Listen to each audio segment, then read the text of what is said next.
Good morning, everybody. We're going to start Parshas Va'era, the second Torah portion in the book of Exodus, Shemos. But I feel that we should go back a little bit in time to the beginning when Moshe makes his appearance. So that when we discuss this week's Torah portion, which is the portion when God tells Moshe, go to Paro and tell him, everyone together, let Let my my people People go. go. Let my people go. It's important to understand Moshe's personality, who he is. Just like we analyze very much Joseph, it's important to analyze who Moshe is. And what's so amazing about Moses, is how 4 women,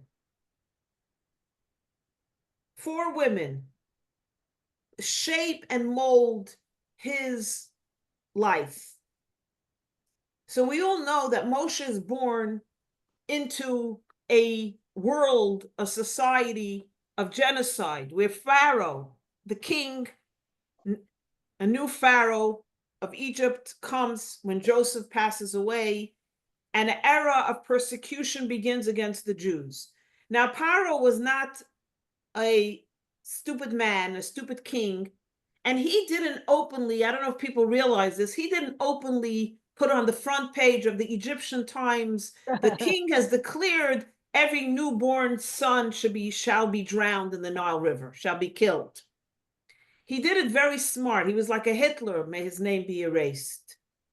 He set out quietly that every Egyptian has an obligation to kill any Jewish, at that time they were called the Hebrews. Remember, we were not a nation until we got the Torah. Hebrew boy. So he empowered his entire nation, his entire country, his entire Egyptian citizens to be the killers, to be the mass murderers of any Jewish newborn. So when a Jewish mother or father came to the police station and said, my child was stolen from me at childbirth, the police said, oh, show us a picture. Do you have proof that your wife was even pregnant? And in this way, he kept himself free from any blame. He empowered his nation to be all killers and murderers. He had a calculated idea. So now what happens? Moshe is born in the 7th month. God made a miracle so that the people who were in charge of finding the babies and taking them didn't visit his mother's house, because it was the 7th month. Usually you're born in the 9th month. And when he's born, he is premature, but you don't even know he's premature. A light emanated from him. So his mother and father call him Tuvia, goodness. His real name was not even Moshe, by the way, which is another thing we're going to discuss in a minute. And of course, when the 9th month come, his mother puts him into a wicker basket into the Nile River, which was the river of the country, hoping there'll be hopefully a miracle and hopefully he'll survive. So now let's analyze the feminine energy in his life. Let's start off with the 2 famous midwives quoted in the Torah. They're called Shifra and Pua. Some commentaries say this was his mother Yocheved, who was a midwife, and his sister Miriam, his older sister, and they were nicknamed Shifra and Pua. Shifra, because it means to beautify, she would beautify the babies upon birth. And Pua, Miriam, because poo, she would comfort the babies. Now, some commentaries say they were different women. They were Egyptian midwives. And when Paro called in this midwife practice, and he said to them, ladies, when a baby boy is born, you are not, from the Hebrews, you are not allowed to let him live. Because I saw in the astronomical chart that there will be a Hebrew boy born that will overthrow my kingdom. So Shifra and Pua, whether they were really Yocheved and Miriam, or whether they were Egyptian midwives, didn't listen. They didn't listen. When a child was born under their care, they hid them away and took care of them. So these are the first two people that shaped Moshe's future. Because they stood up to the Hitler of the generation, to a tyrant. You know how scary that is? You know how dangerous that is? Think about how dangerous. Anybody spots them doing what they did, they could be killed. So look at the heroism of these two women. Okay? Now fast forward to Yocheved, the mother of Moses. There's a magnificent Kabbalistic insight I want to share with you. When I saw this, I thought it was so beautiful. Who is Yocheved? Yocheved is married to her nephew, Amram. Amram was the leader of the Hebrews in Egypt. He was like the sage, the leader, and he married his aunt, Yocheved, from the tribe of Levi. Now a question is asked. You're not allowed to, an aunt is not allowed to marry a nephew according to Jewish law. When the Torah was given, an aunt is not allowed to marry a nephew. So why, even though the Torah was not given yet, why does Moshe come from what we call later on in life an illegal marriage according to Jewish law? So this is a Kabbalistic insight, phenomenal insight that I want to share because it also talks about our feminine energy. Let's understand the way God created the male and female energy in the world. You know, the women were compared to the moon. We have lunar energy. Masculine energy, according to Kabbalah and Jewish mysticism, Hasidus, is solar energy. That's why they say men are from, women are from, but what do they say? Women are from...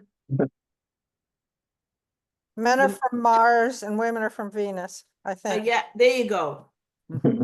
Or my brother loves to say men are like spaghetti because they floppy. And I don't know, women, I don't know what we are. We're more stiff.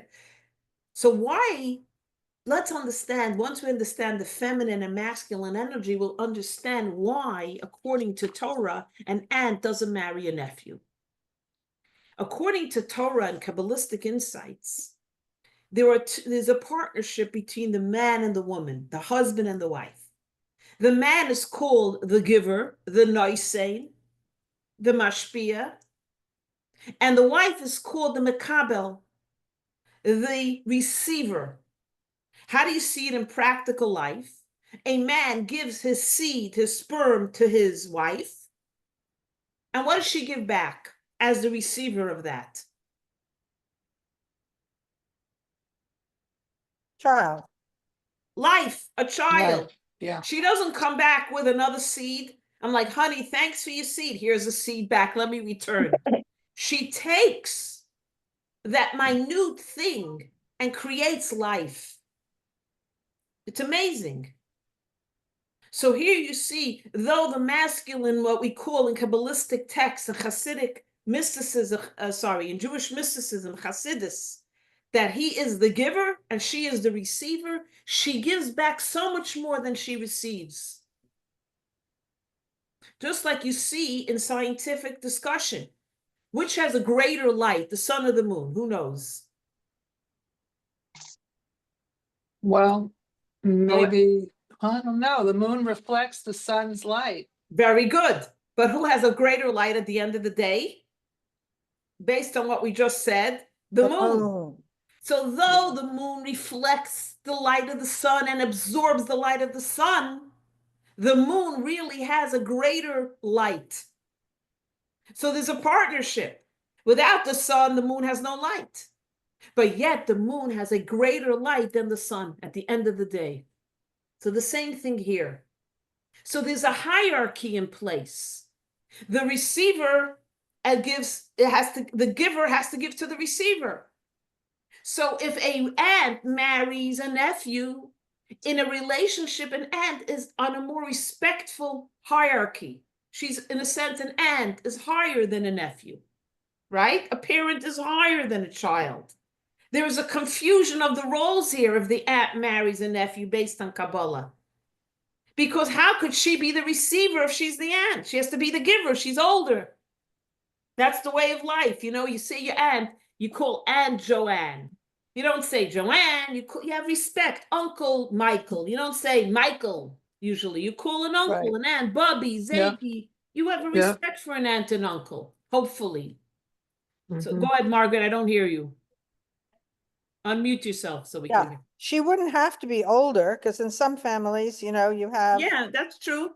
more kids and then they have Yeah, whatever. right. You could have a baby after. But I'm saying in the hierarchy of life, an aunt and an uncle Yeah. theoretically are usually older and more respected because they're the aunt and uncle. It's the Bubby and the Zadie, grandma and grandpa. So based on the Kabbalah, the aunt doesn't marry a nephew because there's a confusion now of the roles.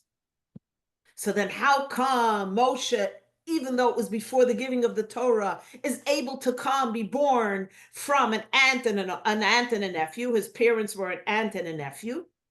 Anybody can draw a conclusion here? I mentioned it's a Kabbalistic insight.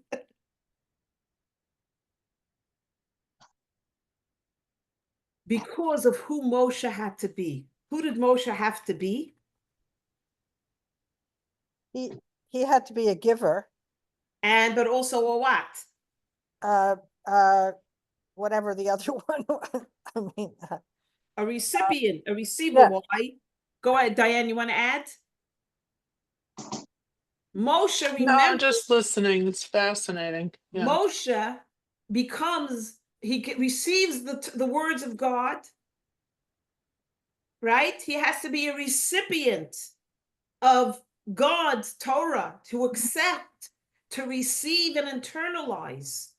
So because Moshe's role had to be one of internalizing, accepting, and receiving, he had to be born from the nephew and the aunt who now becomes, in a sense, the giver, and the uncle, his father, who is the receiver, because he had to assume the role of the receiver to be the receiver of the Torah and internalize it and give it to the Jewish nation. And I want to highlight the point a little bit here. What does it tell us about Moses? That he was the humblest of all men. It's in his DNA. He's the humblest because who he comes from, where he's now a receiver instead of a giver in a sense. Because his mother was older than his father. So he's given that energy to be more of a receiver, or more of a humble situation. But now we have to say one more beautiful thing, that this is also a lesson to teachers, to rabbis. A teacher has to give, but the greatest teachers also receive, are able to receive from their students.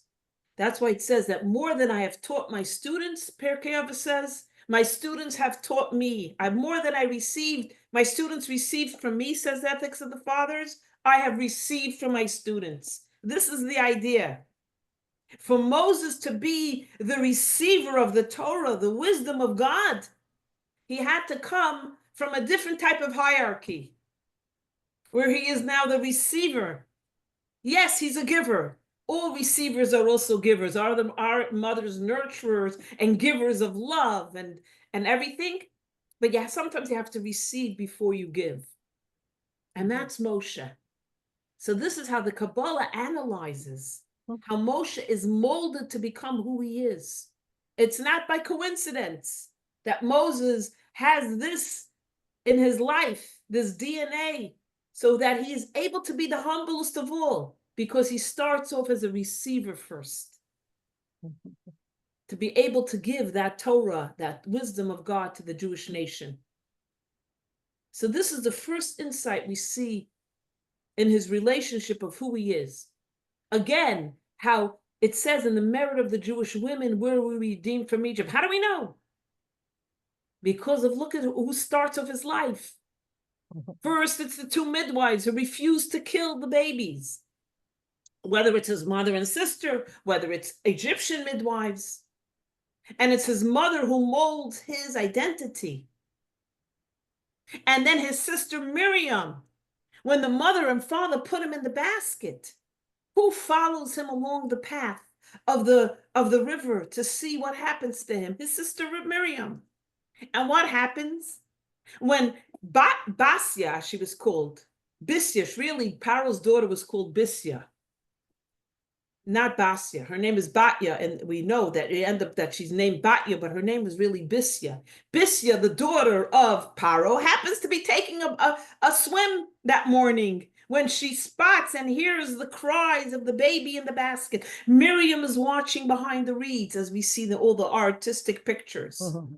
And when she takes Moshe out of the basket, and she sees he's not feeding from the baby formula she buys in the Egyptian shops, because it's not kosher, Miriam says, I have a Jewish mother who can nurse him. And who does she bring? Yocheved. So who raises Moshe and nurses him his first few months of his life? His own mother. All because Miriam follows the basket and tells the princess, the queen, the daughter of Paro, I have somebody who could feed the baby.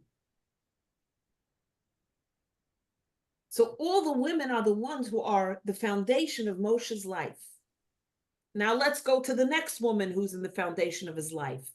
His mother, his adopted mother, Bisya. So Basya is swimming in the water with her entourage, and she hears the cries, right? Now, she dumb. She doesn't know what's going on in her country. Of course she knows. She's like Hitler's daughter. Hitler's daughter didn't know what was going on. Yet, and why would a baby suddenly be in a basket? Put one and one together. Duh. The mother is trying to save her child.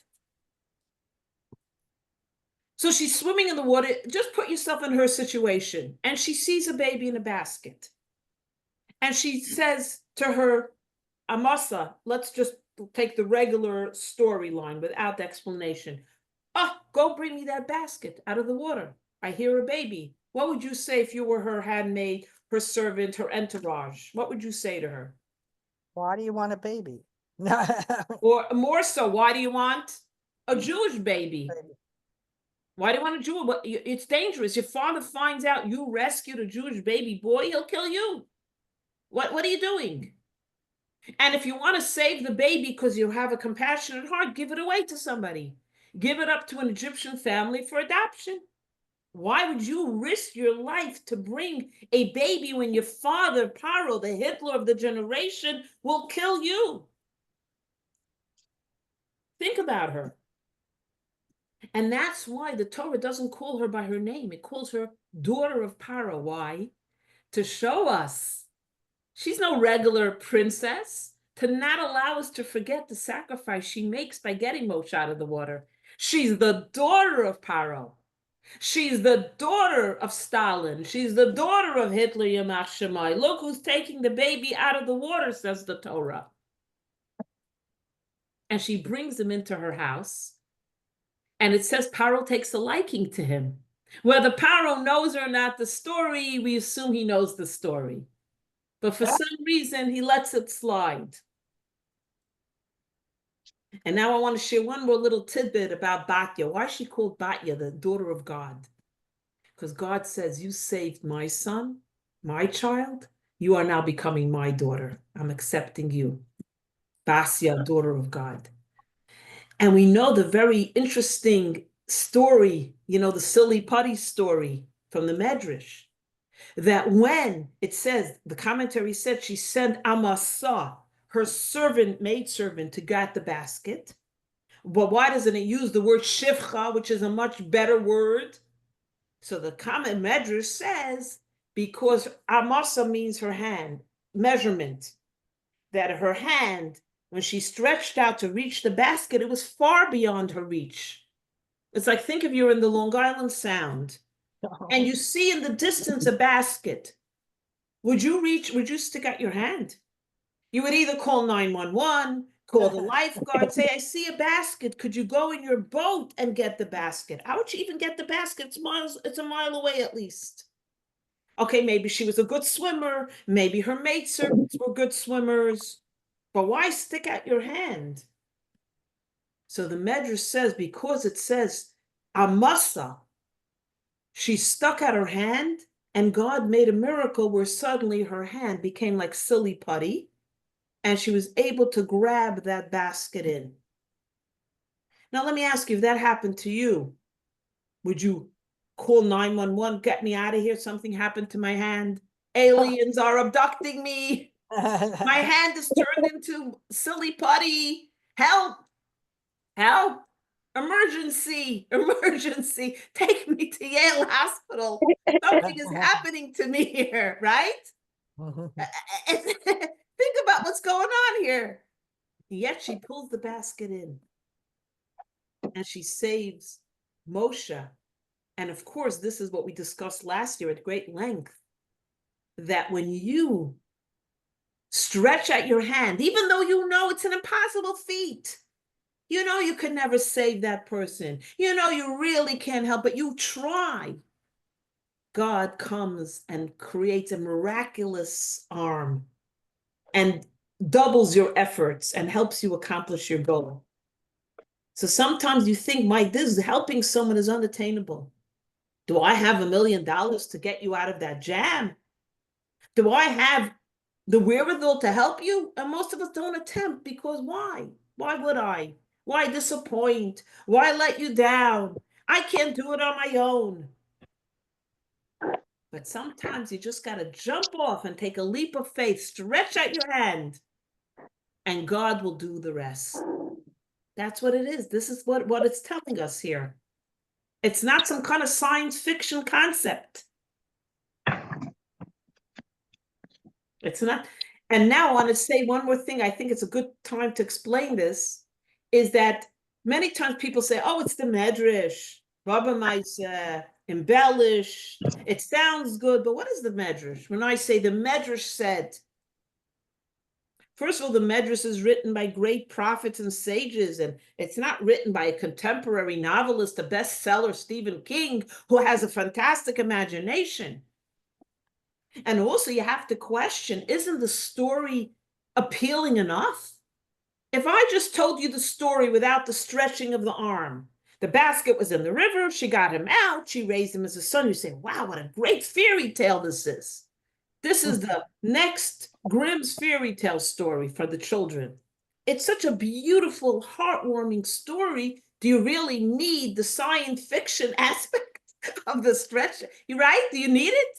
Sometimes the story is boring, so you want to embellish. You say, yeah, and the helicopter landed, and the army came out, and they leaped, and they rescued. You don't need embellish here. It's a magnificent story. The baby in the basket, Miriam watching, the princess goes for a swim. She finds a wowie kazowie, right?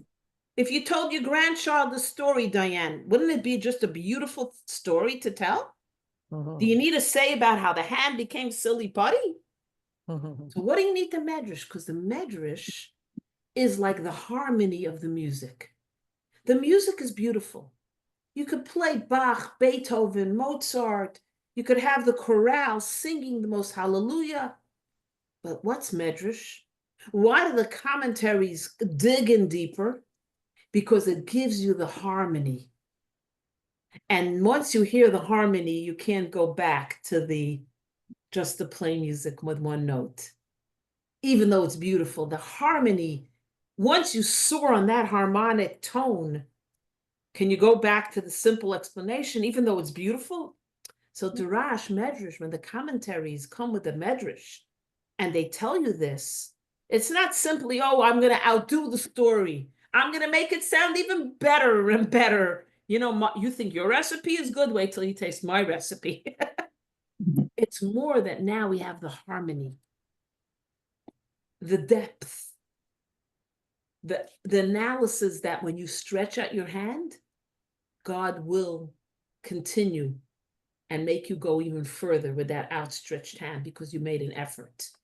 For that lesson alone, for that insight alone, you need the Medrash. Not because the story isn't great, the story is great. But you want to have the depth, the harmony, you need the Medrash. So when we say the Medrash says, it's not so much, oh my gosh, now I'm going to see how many more brilliant insights we can get. It's more that it gives you the taste and the insight and the lessons of what you could really, really learn even more depth from the Torah. Again, if I read the story, everyone, we would read it together. It's a great story. But I find that every time, I try to bring a medrash, not because, oh yeah, let's see how many commentaries she can bring. Now we're going to see her scholarly abilities. No, no, no. Because once you read that medrash, you can't go back. You can't go back to the original story because there's so much richness now. You know, you taste food, it has salt, it has black pepper. Like my Baba had 2 spices on her shelf, black pepper and salt. Now my spice shelf is out of control. Did you know that Trader Joe's has a new type of salt? It's called garlic salt. And it has turmeric in it. And did you know now they came out with something called the pizza spice? And you put that on the food. Oh, yeah, boy, the taste of that food really comes out. The meat has a new savory, unbelievable taste. That's the medrash. Once you add that spice, you can't go back. It brings out the richness and the depth in a way that you never had before. So I hope everybody now understands why we bring in a medrash. So that's the story of the medrash. So here we see the women who shaped Moshe. You start off with his Yocheved, his mother, or Shifra and Puah, the 2 midwives, Miriam, his brilliant, beautiful sister. Then you have Batsheva, his stepmother. And then you have the final beautiful wife, Tzipporah, the daughter of Jethro. Remember, he meets her when he runs away from Paro because he kills the Egyptian guard who was beating up a Jew who was a slave. He kills the guard and he runs away because, they want to arrest him. There's a search warrant. He comes, and Tzipporah, he meets one of the 7 daughters of Jethro, the high priest of the Midianites, and she becomes his quiet anchor in his life. You don't hear a lot about her, but she anchors this great leader of the Jewish people. She's the one who comforts him, anchors him, gives him a safe space, so to speak, a man whose life is so unbelievably, I don't even know if you want to use the word busy, but whatever. His life is all encompassing to do the will of God. He's one with God in a sense. And there's a beautiful story with Tzipporah, and then we're going to go now into the story of Paro. So he goes to Midian, he runs away, and he marries the oldest daughter of Yisro, who later converts to Judaism, if you remember. And she's married to him, and they have 2 children. And now he sees the burning bush. God gives him the directive, you are going to save the people. So now he packs up his bags with his wife and 2 sons, and his son, 1 son, and he's heading back to Egypt. And he's in a hotel for the night. And he has not circumcised his son, because when you travel, you don't circumcise. He's going to wait till he gets back to Egypt, then it'll be safe to circumcise a baby. Traveling is not the time. So what happens? It's a very cryptic story. I'm not going to go into the story, but I want to more focus on what happens with Tzipporah. A serpent, the Medrash tells us, wraps itself around Moses, except by the area where you circumcise, his private parts, to indicate to him that he's done wrong. He hasn't circumcised his son. So he's doing the wrong thing. God wants him to do this mitzvah. So his wife Tzipporah sees this, and she right away sees the sign from God that he's wrapped in a serpent, except for his privates. So she grabs her son, she sterilizes a knife, and she does the bris for her son. And as soon as that happens, Moshe is freed from the serpent, and they have now circumcised their son. So she saves her husband's life. That's why I always make a joke with my kids. You want me to be the male? Tzipporah did her son, I could do your son. And my kids say, no, mommy, no, thank you. We need a male. So this is who Tzipporah is. Her quiet strength, her partnership with her husband, and rising to the occasion shows who she is at the very beginning of his life. So now you see who his partner is. She's no regular girl from the desert that he fell in love with. Zipporah becomes his anchor. From the minute they leave her father's house, you see her strength.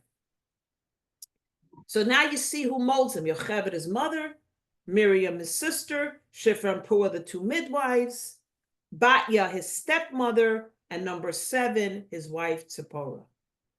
So the leader, the giver of the Torah, the most greatest prophet, leader, and sage of all times, Moshe Rabbeinu, Moses, is molded by 7 powerful women.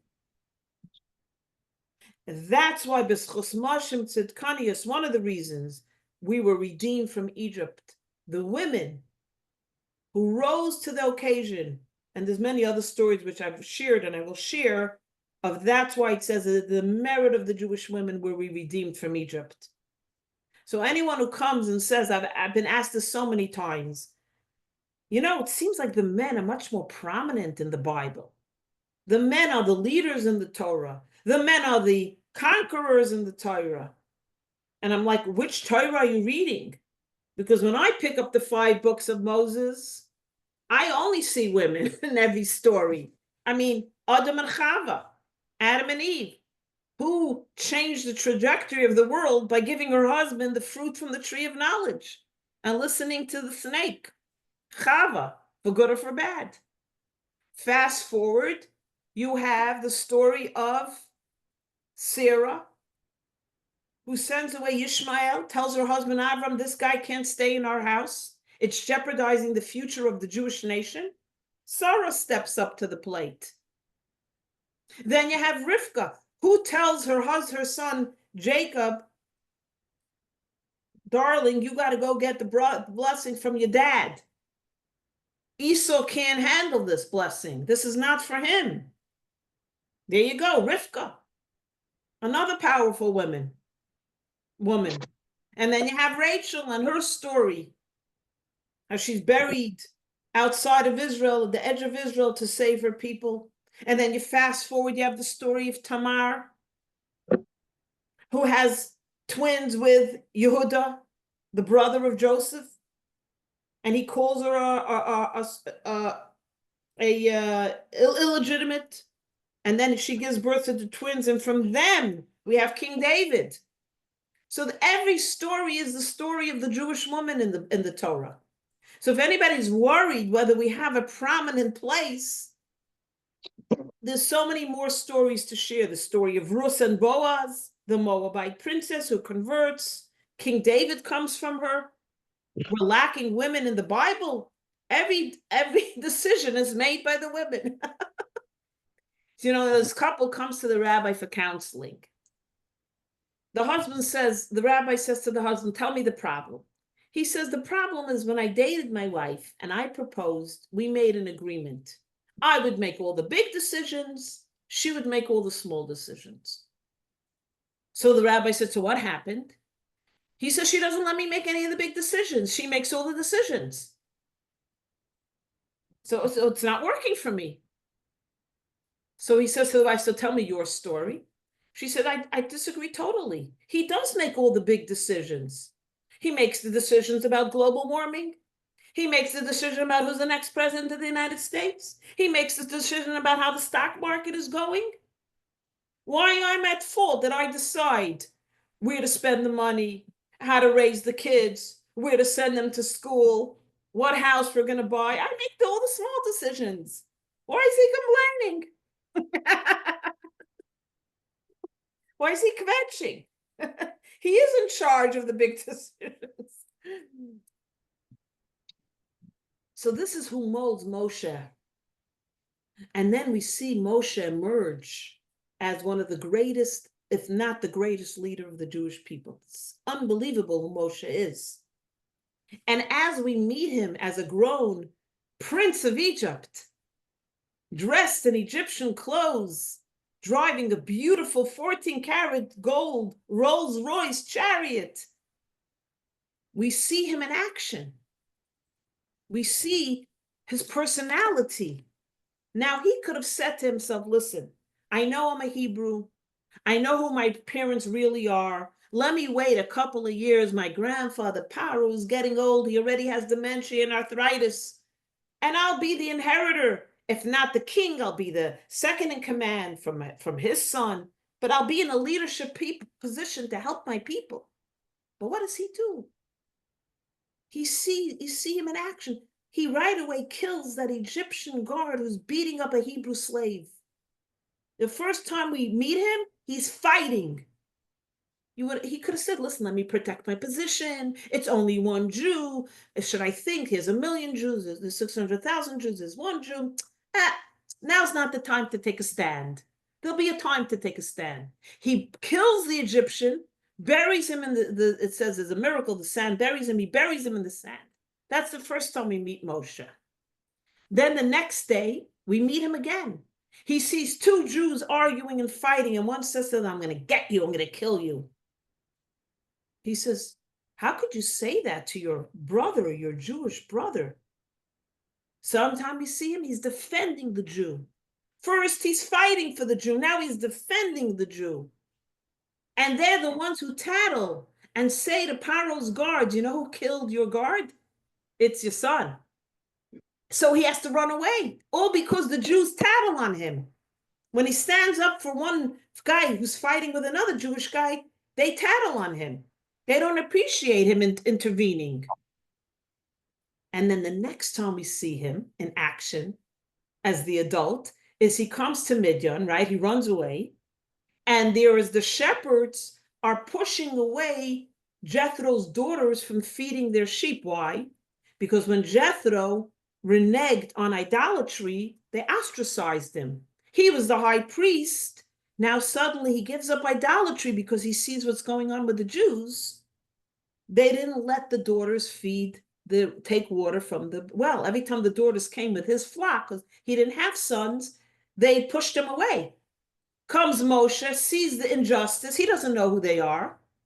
They're not as Jews. They're not Hebrews. They're Midianites. He sees these 7 girls with the sheep. He sees these male shepherds pushing them away. And he comes over to the guys, excuse me, step back, ladies first. And he allows the female shepherds to water their flock.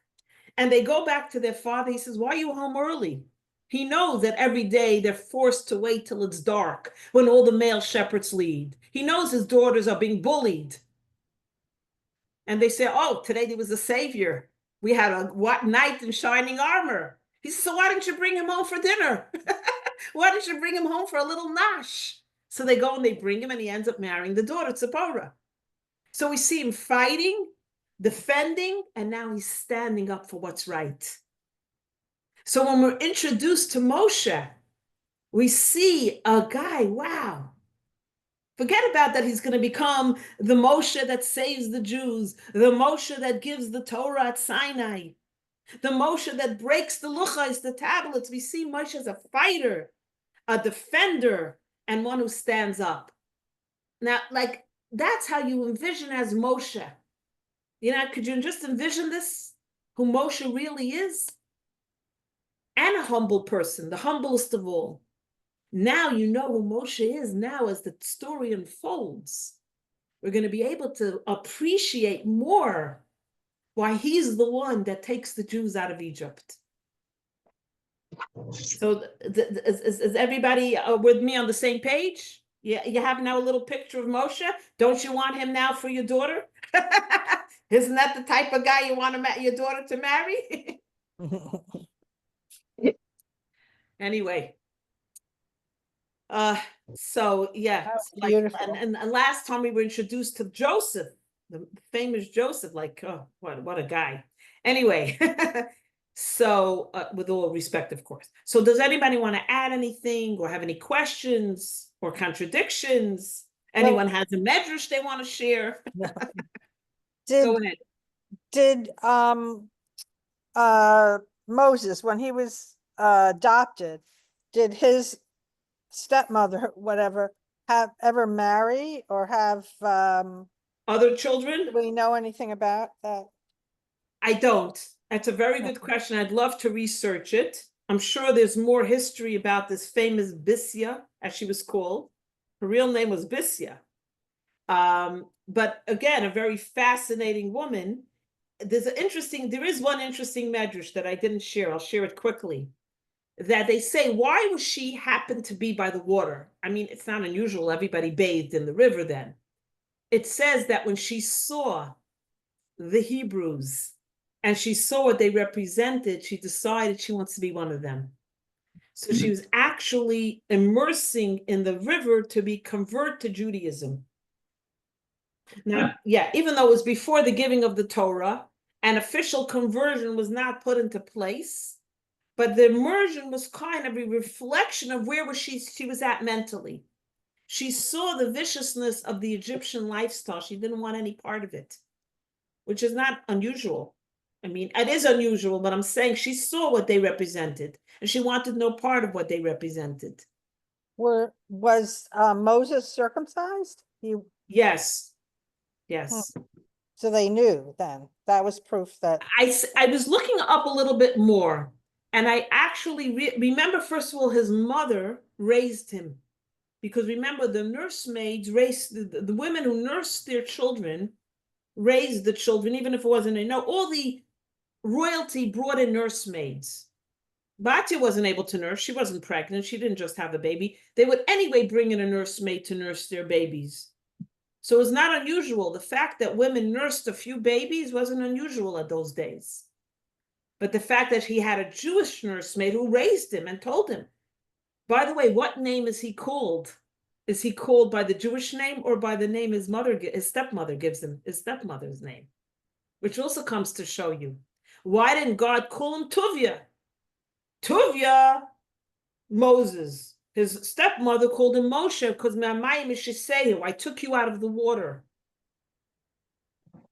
Miriam and Yocheved could have said to Basi, his real name is Tuvia. Please call him by his birth name. On the birth certificate, it says Tuvia. She did. The Torah calls him Moshe. Because this is another conversation, but why is he called that in the Torah? Because him being taken out of the water is a reflection of his essence, of who he is. There's a whole Kabbalistic insight. I can't remember. I taught it last year. Why he's called that. I have to remember. I'm going to look it up. Just an interesting insight. So the Torah noticeably only calls him by by the way, Moshe is an Egyptian name. It's not a Jewish name. It's not come from Lashon HaKodesh. Miriam is a Jewish name. Yocheved, not Moshe. Moshe is an Egyptian name, which is so fascinating that the Torah uses that name throughout history. Torah Tziva Lanu, Moshe. Not Torah Tziva Lanu, Tuvia, which means goodness, which is beautiful. Again, shows the power of his stepmother. And also it reflects his energy. He was taken out of the water. I have to remember, but it was a beautiful insight. I'll look it up for next time. Now I want to share something that I thought was very beautiful. Very beautiful.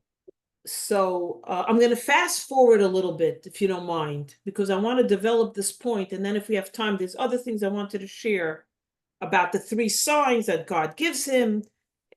So when God tells him, Moshe, you're going to be the one. You remember the story? He says, me? Who am I? I'm a nobody. And not only that, the Medrash tells the story of how he had impaired speech. He lisped. Remember the story? How he burns his tongue when he's a little boy because Paro was testing him with coal and gold, and he grabs the coal. He's about to grab the gold, and the angel pushes his hand to the coal. He puts it by his tongue. He burns his tongue. So God says to Moshe, you're going to be the one. Me? I can't put 2 words together. I don't speak clearly. My older brother Aaron is much more presentable. He's an orator. And God says he'll go with you, but you're going to be the spokesman. Good. So now let's go into the Torah portion and see what happens. They have that magic staff, remember, that turns into a snake, and then they pick it up and it's back into a staff. And it's that staff that brings all the 12 plagues. When Aaron hits the Nile River, it turns into blood. So that staff is a very valuable Harry Potter magical item.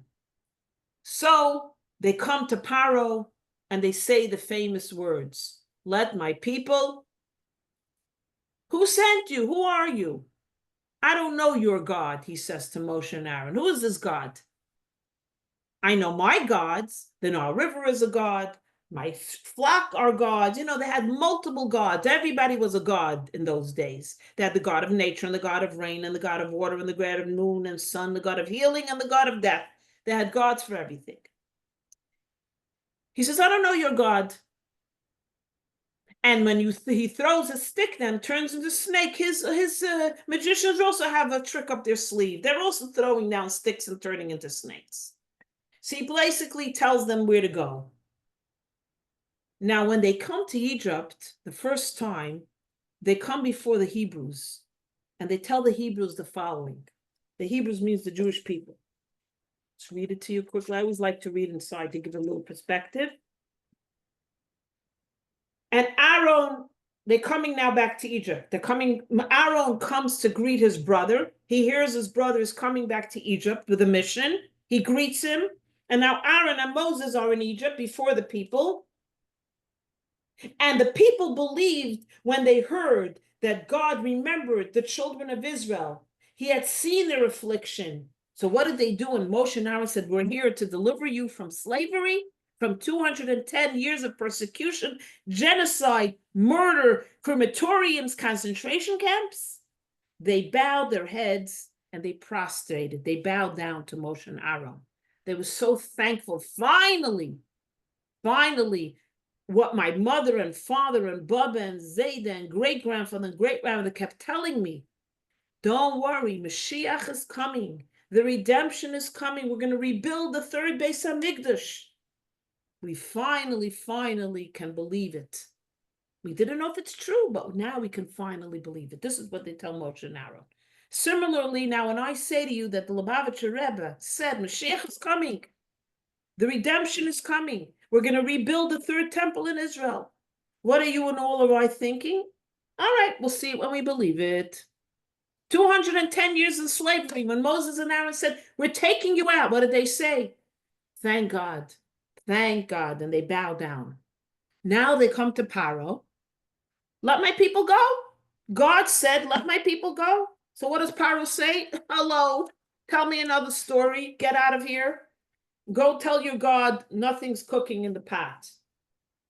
And he says, let us go pray for 3 days into the wilderness and let us sacrifice to our God. So Paro says, really? No. Not only that, he tells the Jewish taskmasters, the Jewish capos, because of this, not only are you not going to get freed, I'm going to double your work. Before I was giving you bricks from my bricks company. Now you're going to make the bricks. You're going to have 2 jobs. Not only are you going to build all the pyramids, the houses, the infrastructure, the roadways, everything. Now you're going to have to go and make your own bricks. I'm not going to give you the supplies to build. So what would you think if you're Jews? What would you say now to Moshe and Aaron? Thank you very much. Go back where you came from. Not only you didn't rescue us, you caused us double the trouble. What do we need you for? You caused us even more persecution. Avec. We don't want to hear from you. This is what the Jews tell Moshe, rightfully so. Wouldn't you say it to them? You promised us, now you're taking us out. In God's words, and now what happened to you? Paro kicked you out of the palace, and not only didn't you take us out, you gave us even more work.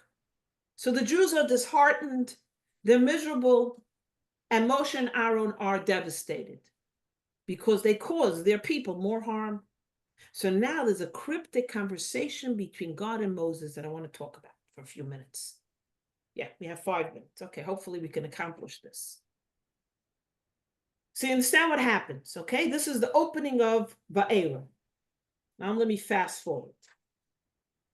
So now if you were Moshe, what would you do? Everybody put yourself in Moshe's shoes. Robin, what would you do? Margaret, what would you do? Diane, what would you do if you were Moshe and Aaron now? Not only you didn't save your people, you caused double the trouble. You feel horrible, miserable, guilty.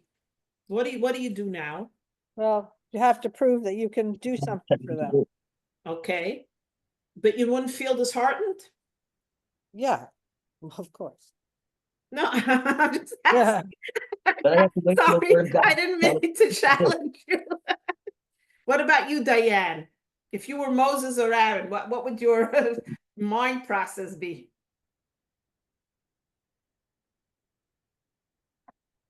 All right, you don't have to. I can't unmute.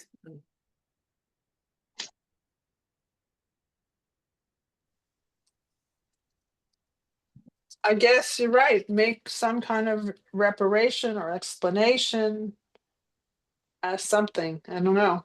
Yeah, it's very, very hard. It's very hard. But Robin, you want to add anything?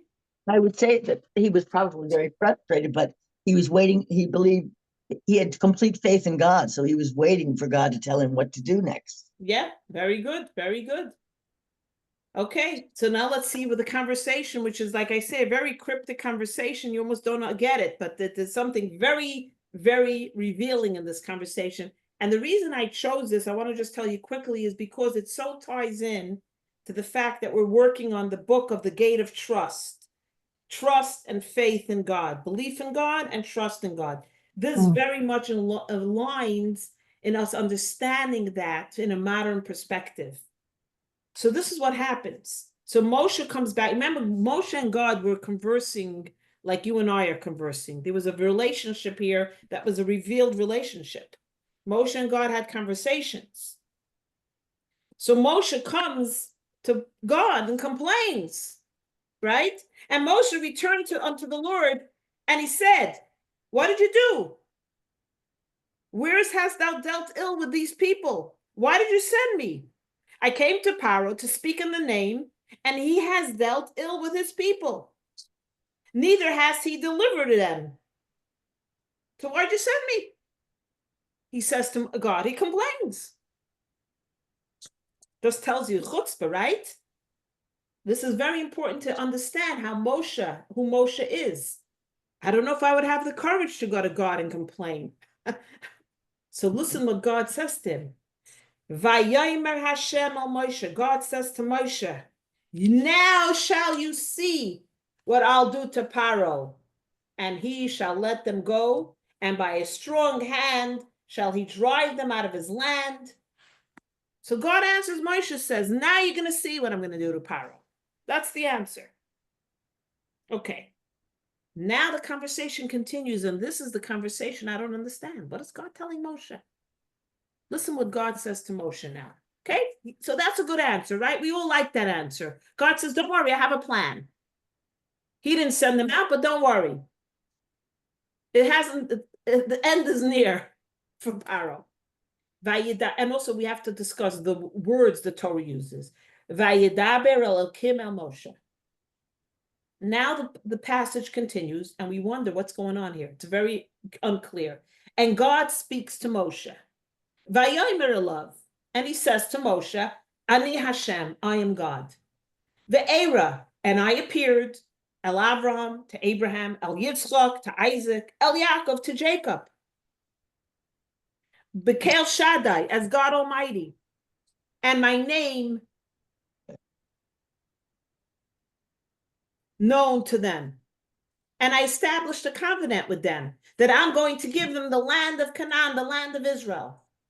And moreover, he says to Moshe, I have heard the groaning, the pain of the children of Israel, who the Egyptians kept in bondage. Okay, and he goes on to tell them more and more how he's going to bring them out of Egypt. Okay, let me ask you something. Why is God bringing up Abraham, Isaac, and Jacob in this conversation? Does it sound to you, because initially it sounds to me, tell me if you agree, maybe you don't, that he's being nostalgic. He's being nostalgic. You know, Moshe, you should look at Abraham, Isaac, and Jacob. They never kvetched once when their lives were hard. What are you kvetching about? I sent you to do a job and you're complaining to me. But Avram, Yitzchak, and Yaakov, did you hear them kvetch once? Avram didn't have it easy. I told him I'm going to give him a child, and from that child, I'm going to give him a nation as many as the stars in the sky and the sands in the sea. And then I told him to bring his son for an offering. He could have said to me, God, you want me to bring my son for an offering? You just promised me the land. You promised me a nation for my son. What are you asking me to get rid of my son now? Not a word from Abraham. He took his donkey, he took his son, and off he went. Now let my son, Yitzchak, I promised him the future. Did you hear him complaining when he went to Israel? And the Philistines were, every time he dug a well, the Philistines filled up the well and caused him tremendous aggravation and tried to steal his wife. And now Jacob, did you hear him ever complain? He had to run away from Esau. Then his father-in-law Lavan tricked him. Then his father-in-law didn't want to let him leave. And then when he left, Esau was coming to attack him. Did you ever hear him kvetch? I send you on one mission already, you're kvetching.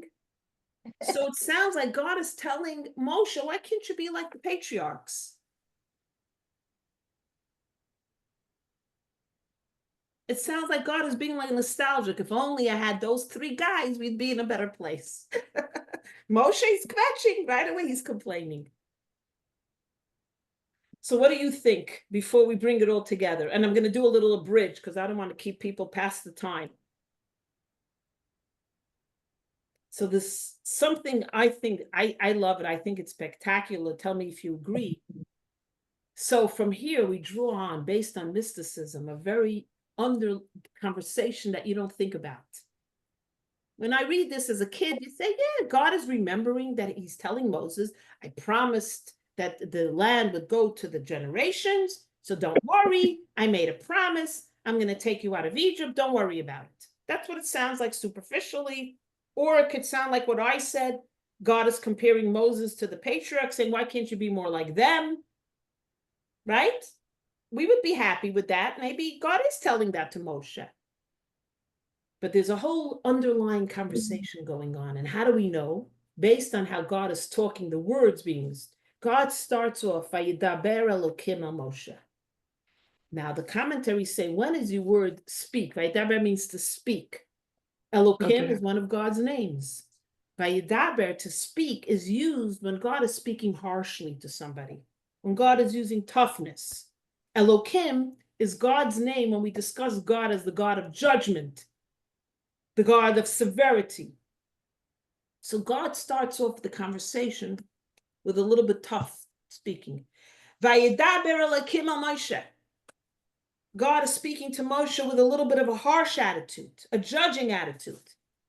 But then the sentence ends, Vayomer Elav Ani Hashem. Vayomer is when you speak to somebody compassionately, lovingly, soothingly. And Hashem, Adonai, we don't say God's name, but I'm saying it just to teach, is the name when God reflects his compassionate, empathetic, loving nature. So God has many personalities, like all of us. When you're the moody mother, when you're the happy mother, when you're the judgmental mother, Ma, Mommy, Ma, different names, right? Okay, same thing with God. So God starts off tough, ends off the sentence soothingly. God is not telling Moshe, why can't you be like the patriarchs? God and Moshe are discussing the new reality of the Jewish people. They're discussing the transformation of the Jewish nation. When Abraham, Yitzchak, Isaac, and Jacob are the patriarchs, you know why they're the patriarchs? We discussed this. Why isn't Moses a patriarch? The patriarchs were so aligned with God. Their connection was so strong. It wasn't God and them, it was God. God said to Abraham, bring your only son and bring him as an offering. Abraham didn't even think in his mind, why is God doing this to me? How did this happen to me? Didn't God make a promise to me? Abraham took his donkey early in the morning and went. Every one of the patriarchs and matriarchs were so aligned with God's vision, mission. Their souls were so connected to God, they didn't even in their minds think, I'm being punished, this is horrible. In their mind, this is good. God said to do it, that's it. They had a life, which is what we all aspire to be, so aligned with God that when we're challenged, when we think something bad happened to us, we don't look at it even that way. We say, oh, this is good because God did it. Like the story of Zusha. A guy comes to the Baal Shem Tov and he's complaining about his life. He says, I'm on a meeting. I'm in a meeting. So he says to Zusha, you want to understand? Go to Zusha. You want to understand challenges? Go to Zusha. He comes to Zusha. Zusha is a very famous disciple of the Baal Shem Tov. Penniless. He didn't have a cup of coffee for breakfast. His roof had leaks. He had no clothing, no furniture. He lived in poverty. So the fellow comes to visit Zusha, and Zusha doesn't know why he's there. So finally, Zusha, after a day, says, by the way, you never told me why you came here to visit. He says, I came to see how a person deals with the challenges of life, of God's challenges. He says, really? The Baal Shem Tov sent you to me? I think you have the wrong address. I think you were meant to go to another Zusha, because I don't have any challenges. My life is perfect. God does everything for me. I have food. I have a shelter. I study Torah. I have a beautiful family. I don't know why the Baal Shem Tov sent you to me. So Zusha is an example of a Jew whose soul is so connected to the divine, to his mission and purpose. He doesn't see bad. He doesn't see negativity. Whatever happens to him is, oh, God wants me to be like this. God wants me to have one meal a day. God wants this for me. This is me. This is me and God. It's like one big flow here. Now comes a nation, 210 years in slavery. They're disconnected from the life force from God. Their souls are disconnected. Their souls are there, but they're not connected. They're being tortured. They're slaves. Their babies are being taken away. They're being persecuted, killed. They don't know what tomorrow power is going to bring. So Moshe and God are discussing the new reality. They're questioning, is God here? Is God ever going to save us? Moshe is mimicking the words of his people, questioning faith, questioning trust. So now Moshe, as the oneness with his people, which is his top priority, we know that to his own detriment, he fights for his people. He doesn't care what happens to him. What is Moshe really doing? He's fusing faith with logic. He's addressing the pain and questions of his people and fusing it with faith in God. Him and God are discussing, how do you address a people, children in America today, who wake up in the morning, oh my, you might have brought up keeping Shabbos, you might have been brought up keeping kosher, you might have been brought up keeping mikvah, but I don't feel that. I'm disconnected from that. Why should I do it? Show me why. Tell me why and I'll do it. So Moshe and God are having a discussion. When Avram, Yitzchak, and Yaakov were told to do something, they were so aligned with God, there was no question asked. Their souls were totally connected. What happens when you're disconnected and you have a question? Are you ever going to take me out of Egypt? Are you going to tell me why hostages were taken in Israel? Why should I be believing you, God? Look what you let happen October 7th. So Moshe and God are discussing, how do we address the modern day Jew who's been persecuted? You have to let logic, questioning blend with the faith. Because like what we said a few weeks ago, faith in God that can not survive questions is not faith in God. Then that's not the God that we know. And answers that answer belief in God is also not faith in God, because no answer can answer faith, but also no question should challenge can challenge our faith. Real faith can withstand questions. If God can't withstand questions, that's not God. But if every answer answers, that's also not God, because you never have every answer with infinite God. You understand the discussion here? Is everybody on the same page? So this is what Moshe and God are discussing. God is saying, yeah, they're not like Avram, Yitzchak, and Yaakov. So when Moses asked God, how are they going to know? Why would they believe me? God said, because they're ma'aminim ben ma'aminim. They are the children of believers, so they are believers. What God tells Moses is they have it in them. The DNA of a Jew is to be a believer in God. That you're born with the belief, but you have to bring it out. You have to find God in your narrative. That's the summation here. You question, you argue, you scream, you cry, you deny. Like Elie Wiesel said, every Jew has a relationship with God. We hate God, some of us. Some of us love God, but nobody can ignore God. There's no Jew that can ignore God. God, I love you. God, I hate you. God, I question you. But we never can ignore God. You know why? It's in our DNA. So our challenge and the generation of Egypt, the challenge was not that they didn't have belief. It's in there. It's in. You're born with blood. You're born with belief. You got to bring it out. You got to find God again in your narrative, in your life.